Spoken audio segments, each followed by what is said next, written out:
É sobre regressão. Então, o padrão que nós vamos usar, que eu vou pedir para que vocês sigam,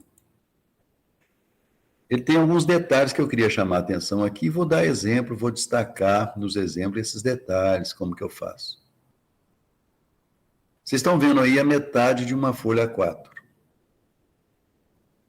Tem margem em cima do título, embaixo da escala do eixo Y, do eixo X, à esquerda do eixo Y, à direita do final do gráfico. O título não pode ser maior que a figura.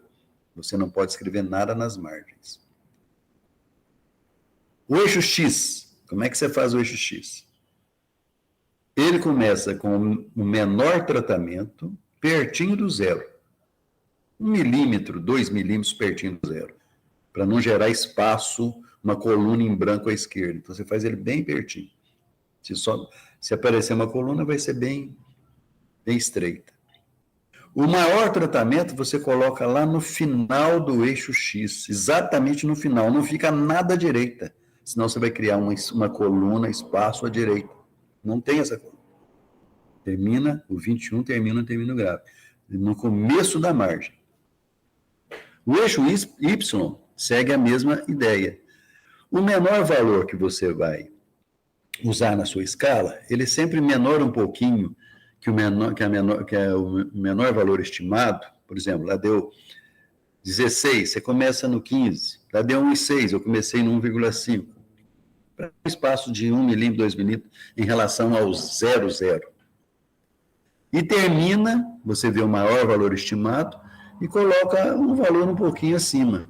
Para traçar a reta, você não precisa colocar todos os valores estimados. Eu coloco só o primeiro e o último, e une os dois. E os pontos estão todos na reta. Veja que no gráfico não aparece aquelas bolotas das médias estimadas, aqueles pontos que eu usei para traçar na mão, que vocês deixaram lá os pontos. Não tem. Aqueles pontos são da mesma dimensão, do mesmo tamanho dos pontos da reta. Eles somem, eles ficam incluídos na curva, reta ou parábola, ou o que seja. Eu coloco aí a equação, pode ser na parte de cima, pode ser na parte de baixo, não pode sair dos limites do eixo X e Y, senão ele está fora da figura. E o R2. É desse jeito aí que nós vamos fazer. O Excel faz invertido, você edita e coloca na ordem certa. Coeficiente linear, depois o coeficiente angular vezes x. Não esquecer do que está no eixo X, do que está no eixo Y, nas escalas. E esse título aí, eu não uso o Excel para fazer o título, eu faço ele no Word. Eu faço só a figura, lá tem a possibilidade de colocar título, eu desprezo ela, falo, não quero colocar o título, porque senão ela achata muito o seu gráfico. Desse jeito aí, não. Fica um tamanho legal.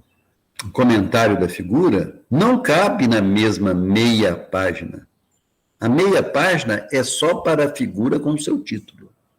Então, eu diminuí a figura aqui para mostrar o comentário como se ele estivesse na outra metade da página.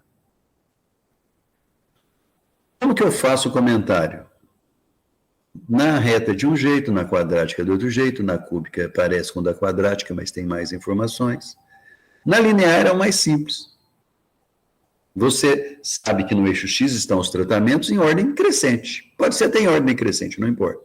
Geralmente em ordem crescente. Então, o que está acontecendo à medida que passa o tempo? É isso que você vai explicar. Com o passar dos meses, o que está acontecendo no teor de cálcio? O teor de cálcio na matéria seca está caindo. Só que você tem que explicar como que essa queda está caindo linearmente ou está caindo segundo uma reta. Só que essa queda aí tem uma velocidade. Quanto mais inclinado, mais rápido a queda. Quanto mais inclinado, ao contrário, mais alto o crescimento, mais rápido o crescimento. Essa velocidade, ou esse índice, é dado pelo B1. Então, você destaca isso aí. Para cada mês, ou seja, a regra é assim, para cada uma unidade do que está em X, no eixo X aí estão os meses. Então, para cada um mês, a porcentagem de cálcio cai o valor do B1, não, 0,11%. Uma equação do segundo grau, é uma parábola. Mas é a mesma ideia, olha, meia página, margem à esquerda e à direita de uns 3 centímetros, aí parece mais, é por causa da proporção. Margem em cima e margem embaixo são iguais, a de cima igual a de baixo, a esquerda igual a da direita. O eixo X começa, quando ele tem o zero fica exatamente no cruzamento. Os tratamentos aí tem o zero de molibdênio, então ele está lá no cruzamento, exatamente. Não afasta, não. E o maior teor de molibdênio está lá no final do eixo X, não tem espaço depois dele. A curva não passa depois dele. Essa escala aí você divide em espaços quantos você quiser, do jeito que você quiser, só que equidistantes. Você vai usar essa régua para marcar o teor de molibdênio utilizado. O eixo Y é a mesma regra, você pega os valores estimados, põe um pouquinho menor ali próximo do zero, para começar um pouquinho acima, e o maior valor estimado você coloca um valor um pouquinho maior do que ele lá em cima. Cuidado, que pode ter um ponto de máximo, um ponto de mínimo, você tem que calcular antes de fazer o eixo Y. Porque às vezes você põe 3,4 lá, aí vai calcular o máximo dá 3,8. Como é que você vai plotar o 3,8 se você parou o seu eixo Y no 3,4? Então, além das médias estimadas, você precisa estimar o ponto crítico, máximo ou mínimo, para ele estar contido na régua do eixo Y. Se você vai fazer o gráfico de uma equação do segundo grau, primeira coisa é calcular o ponto crítico, antes de fazer os eixos, principalmente o eixo Y. A formulazinha é essa aí, ó. Menos B1 sobre 2B2. Eu estou usando parênteses ali, nem precisava, para dizer que esse negativo é da fórmula. Pode ser que o B1 seja negativo, lá na equação. Aí você tem que trazer o negativo dentro do parênteses. E esse 2 aí embaixo é da fórmula. Vai multiplicar o B2. E o B2 também pode ser negativo, pode ser positivo. Toma cuidado com o sinal. Bom, aí você calcula o ponto crítico. Não precisa nem saber se é máximo ou mínimo por enquanto. Veja se esse valor, se ele está contido dentro dos tratamentos. Por exemplo, o molibdênio começou em 0, foi até 4. Se esse valor aí der 1, 2, 3, 1,5, 2,5, 3,8, qualquer... No intervalo de 0 a 4, você vai ter que plotar e comentar no resultado. Esse ponto crítico pode cair no seu cálculo, pode dar fora dos tratamentos. Pode dar menor que 0, pode dar maior que 4. Vai depender. Se ele der fora dos tratamentos, você não plota ele, porque ele está fora do espaço que você vai fazer o gráfico, e não comenta nos resultados. Você simplesmente fala, olha, à medida que eu aumento a dose de molibdênio, a produção aumenta segundo uma quadrática. Geralmente você vai comentar o comportamento da curva até o máximo, ou o mínimo, e a partir desse ponto, quando o máximo ou o mínimo estiverem no intervalo dos tratamentos. Então, vamos ver um exemplo aqui. Esse do molibdênio, o ponto de máximo deu 3,435. A produção máxima, 3,39 toneladas por hectare, você vai fazendo o seu gráfico ali no 3,4. O título, você não precisa falar do eixo X, só fala aqui que é a variável resposta. Produção de soja, então toneladas por hectare já está lá. O eixo X começa no 0, no cruzamento dos dois, termina no 4.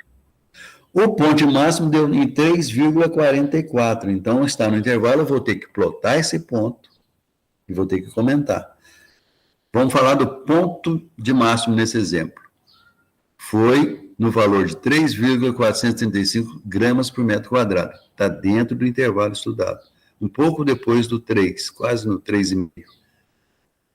E o Y, para achar a produção máxima, eu vou substituir esse valor de X na equação. 3,39. O 3,39 está no meu eixo Y lá, que eu parei no 3,4. Isso porque antes de fazer o gráfico eu vi que ia dar 3,39, já parei o eixo X, o eixo Y no 3,4, para conter o máximo. Então, essa curva está mudando de direção exatamente no 3,4 para X, na altura de 3,39 para Y. Escrevo a equação escrevo R2 e o comentário da equação. A produção de soja aumenta, só que não é linearmente. Então, a produção de soja aumenta seguindo uma equação de segundo grau, ou seguindo uma quadrática, até uma produção máxima de 3,39 toneladas por hectare, com a dose de 3,4 gramas por metro quadrado de molibdênio. A partir desse ponto, você olhando lá no gráfico, você vê que a produção diminui lentamente. Então, é bom você chamar a atenção nesse finalzinho aí, depois do ponto crítico, o que acontece? Que pode cair rápido, pode cair lentamente.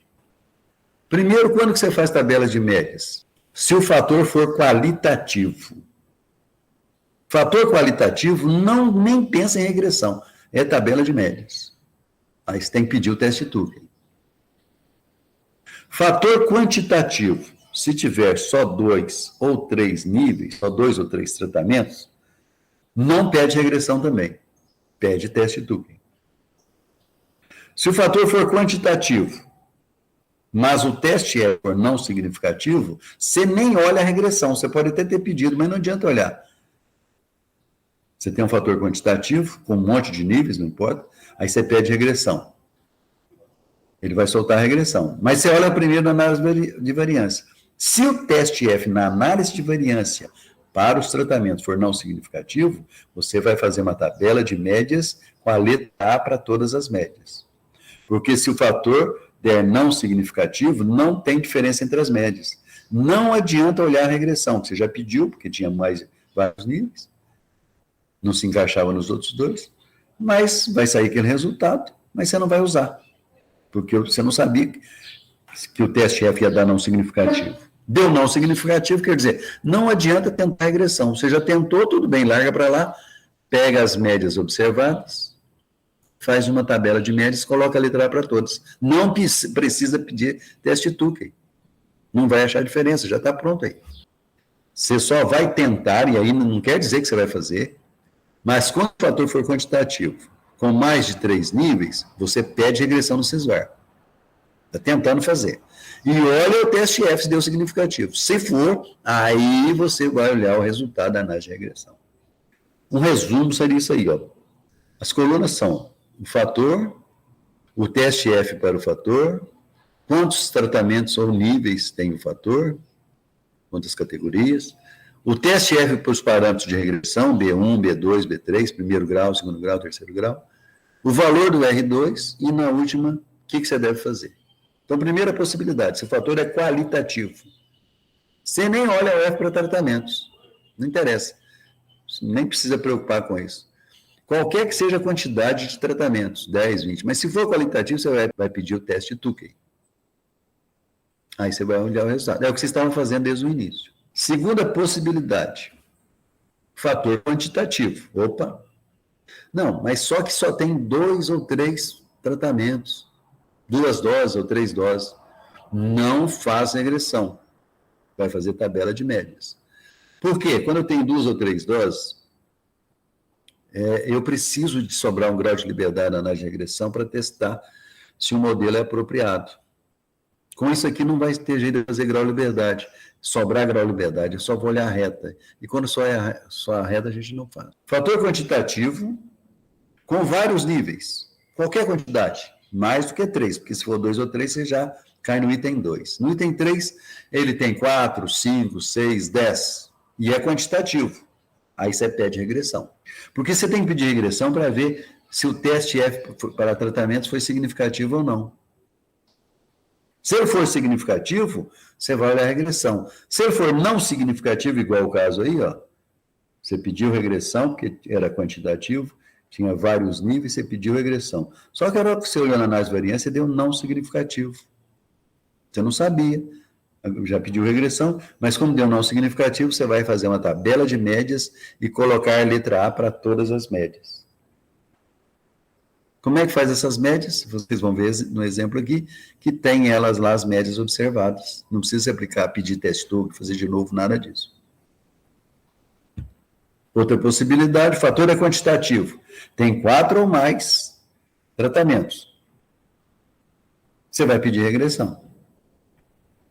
Aí olha se o teste F para tratamento deu significativo. Se deu significativo, aí você vai olhar a análise de regressão. A análise de regressão é aquela que sai no final da saída do SISVAR. Lá tem o B1, o B2, o B3, depende de cada exemplo, tem lá. Aí você olha se o B1 deu significativo, olha se o B2 deu significativo, olha se o B3 deu significativo e assim por diante. Olha todos os Bs lá se deram significativo. Vamos supor que todos foram não significativos. O B1 foi não significativo, quer dizer, a reta não serve. O B2 foi não significativo, quer dizer, a quadrática não serve. O B3 foi não significativo, quer dizer, a cúbica não serve. Ou seja, nenhum polinômio serve, nenhum polinômio se ajustou às suas médias.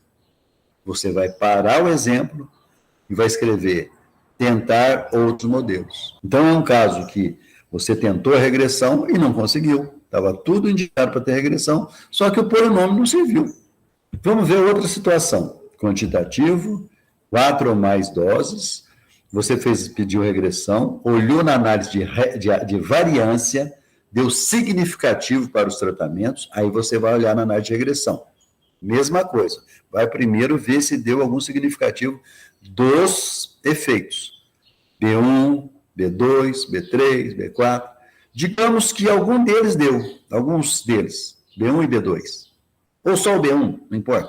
Mas se pelo menos um der significativo, aí você vai olhar lá na parte central o R2 destes que deram significativo. Só dos que foram significativos, não olha os que não foram, só dos que foram significativos. Vê se tem algum maior que 80. O B1 foi, o B2 foi significativo. Você vai olhar o R2, do B1 deu 70, do B2 deu 75. Nenhum dos dois, todos os dois menores que 80. Então você vai falar, nenhum polinômio se ajustou satisfatoriamente. Ou nenhum polinômio se ajustou, nenhum polinômio serviu. Tentar outros modelos. Isso quer dizer que tinha um efeito linear, tinha um efeito quadrático, mas ele era muito pequeno, muito pobre, porque o R2 deu menor que 80. Então, você não vai fazer gráfico, não vai fazer nada, vai dar um stop na análise. Agora, se o fator for quantitativo, tem 4 ou mais doses, você pediu regressão e deu significativo na análise de variância, aí você olha a análise de regressão. Primeiro, olha o B1, B2, B3, se deu algum significativo. Pelo menos um deu significativo, deu B1 e o B2. Aí você vai ver se teve algum com R2 maior que 80. Vamos dizer que teve. O B1 deu 81%, o B2 deu 90%. Se for mais de um, você fica com o que deu maior R2. Se for um só, e o R2 dele for maior que 80, você fica com ele, vai fazer o gráfico com esse modelo escolhido. Vamos ver esse exemplo aqui. Adubação nitrogenada na soja. Estou medindo a produção da soja, em quilogramas por 10 metros quadrados. Ensaio em blocos. Aí estão as doses. Veja que o fator é quantitativo. O fator é aquilo que eu estou estudando, que são as adubação nitrogenada. Quantas doses são? 1, 2, 3, 4, 5 doses. Ora, mais do que 3. Então, vou pedir regressão. Não sei se vai dar significativo, vou pedir regressão. Aí, olha a análise de variância primeiro. Vou lá no teste F para adubação nitrogenada. O valor P deu menor do que 5%. Então, foi significativo para os tratamentos. Então, eu vou olhar análise de regressão. Nessa análise de regressão, eu pedi B1, B2 só. Podia ter pedido B3, mas aqui, por algum motivo, eu quis só fazer o B1 e o B2. Aí vou olhar se eles deram significativo. O B1 foi significativo, quer dizer, o efeito linear, existe uma tendência das médias estarem seguindo uma reta. Deu significativo. O B2 é o efeito quadrático. Deu não significativo. Olha, o alfa, o valor P deu 42%. Então, não existe tendência nas médias de seguirem uma parábola. Só que eu não sei se essa tendência é boa. Eu só sei que só tem tendência para reta. Então, vou lá na regressão, na parte dos resultados de regressão, para ver o R2 da linear, da reta, da quadrática, nem vou olhar, porque ela já foi eliminada aqui. Se deu não significativo na análise de regressão, nem olho o R2. O meu deu significativo, vou olhar na análise de regressão, na parte dos resultados de regressão. Já eliminei a quadrática, fiquei aí com a linear. Vamos ver o R2. Ele está aqui à direita, que eu passei para cá para caber. O R2 deu 95,6%. Beleza. A reta se ajusta e tem um bom ajuste. Então, vou fazer um gráfico com a reta. Cadê a equação? A estimativa do B0, 63,7874. Do B1, 28,2758. Então, aqui eu já tenho a equação. R2 maior que 80, a equação y é igual a 637. Eu uso 4 casas decimais. O gráfico, as margens aí estão em verde, tá? A figura ocupa esse espaço em branco. Isso é o espaço da figura. Em volta dela é margem. No espaço da figura fica o título lá em cima, a equação dentro da figura e o R2. Então, o comentário dessa figura vai ser sempre assim. Você olha no eixo X, vê o que está acontecendo. Estou aumentando a quantidade de adubo nitrogenado. À medida que aumenta a quantidade de adubo nitrogenado, a produção de soja aumenta linearmente. Isto é, para cada 1 kg por 10 metros quadrados que eu coloco a mais, a produção de soja aumenta 28,28 aproximadamente quilos por parcela. O experimento apresentou boa precisão. Um outro exemplo. Agora eu tenho espaçamentos quantitativos. 1, 2, 3, 4, 5 espaçamentos diferentes, medindo a produção de cana em toneladas por hectare, e os espaçamentos são em metros. A análise de variância, eu olho de cara lá se deu significativo para espaçamentos. Se aqui tivesse dado não significativo, eu parava aqui já. Mas como deu significativo, eu tenho que vir aqui para baixo olhar a análise de regressão. Aqui eu pedi B1, B2 e B3, olha. Ainda sobrou 1 grau de liberdade para o desvio.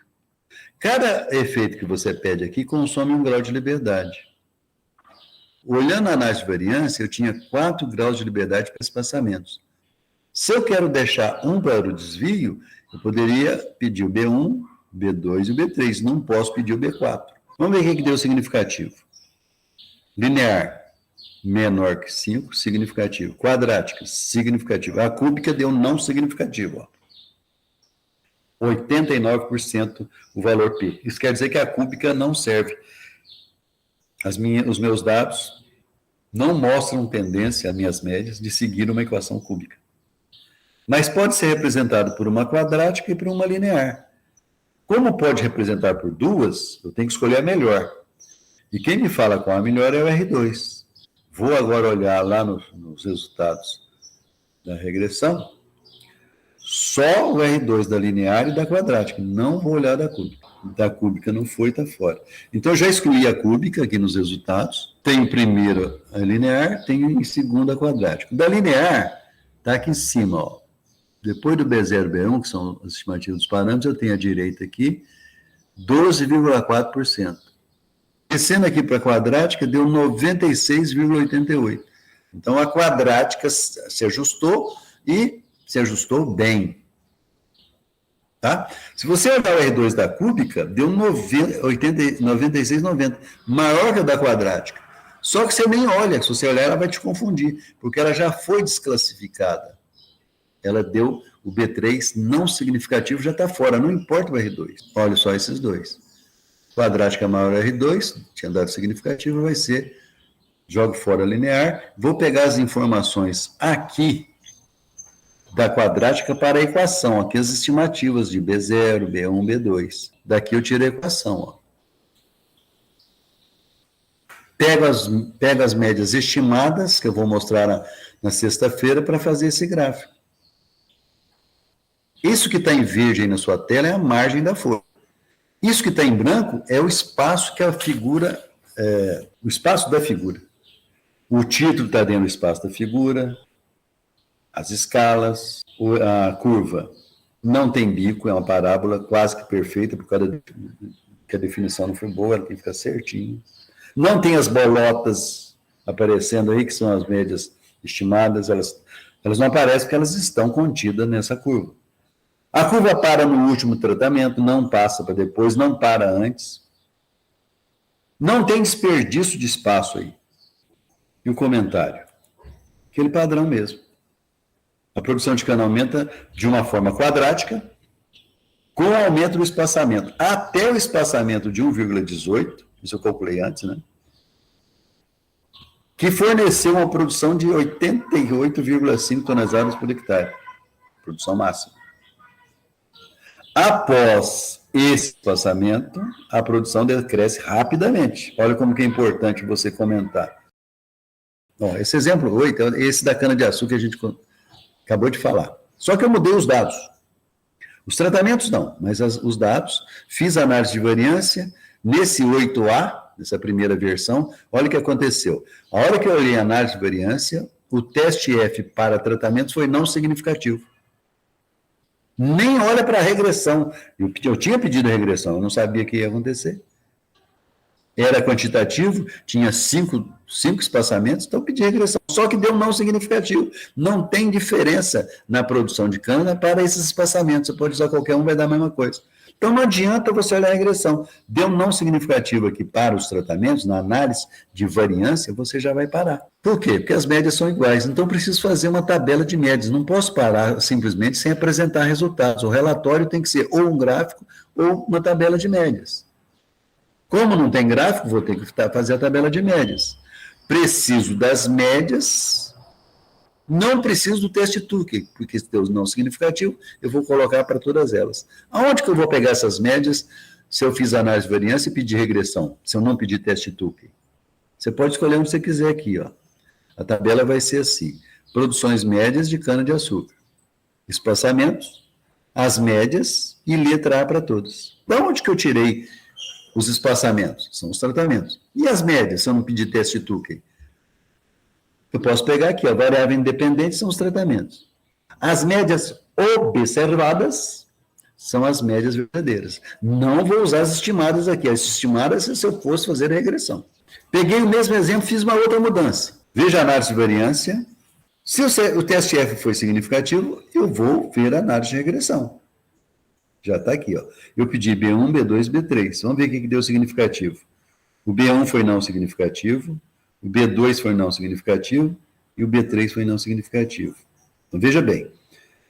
Deu significativo pelos espaçamentos, quer dizer, as médias são diferentes, mas nem o B1, nem a reta, nem a quadrática, nem a cúbica serviram para explicar essas diferenças, porque deu todas não significativo. Ora, então não adianta continuar. Nenhum polinômio serviu. Nem o primeiro grau, nem o segundo grau, nem o terceiro grau. Porque nenhum deu significativo. Não adianta olhar R2, não precisa fazer mais nada. Já vou parar e sugerir que você tente outros modelos. Olha, nenhum dos efeitos foi significativo, indicando que os polinômios testados não são indicados para explicar o efeito desses espaçamentos na produção de cana. O próximo passo é tentar, já que existe diferença entre as médias, tentar outro modelo. Nesse curso a gente não vai fazer, então você para, dá um stop e escreve tentar outros modelos. Mesmo exemplo, terceira variação, vamos ver o que aconteceu. Olhei a análise de variância, deu significativo para espaçamentos. Agora deu significativo. Então agora eu vou olhar a análise de regressão. Vou olhar B1, B2, B3, teve algum significativo. B1 não foi significativo, B2 foi significativo. B3 foi não significativo. Quer dizer que a equação do segundo grau serve. As médias têm uma tendência de formar uma parábola. Mas a reta não serve, a cúbica não serve. Então já eliminei, estou só com a quadrática. Vou ver o R2 para ver se ela serve e se ela é boa. Tem que dar mais que 80 o R2. Beleza? Significativo espaçamentos. Olhei a regressão, deu só a quadrática. A significância. Vou ver o R2 da quadrática. Já eliminei o primeiro grau, já eliminei a cúbica. Vamos ver o R2 da quadrática, 32%. Ela serve, mas está muito fraquinho o ajuste, não está bom. Tinha que dar mais de 80 ou 32, então a quadrática também foi desclassificada. O que eu faço? Como o TSE para tratamento foi significativo, e os efeitos do segundo grau foram significativos, porém, o R2 para a equação do segundo grau foi muito abaixo de 80. Embora tenha sido significativo, não ajustou bem. Então, o próximo passo seria testar outros modelos, já que os polinômios nenhum serviu satisfatoriamente. Só que nesse curso a gente não vai fazer, você escreve. Você dá um stop, escreve, tentar outros modelos.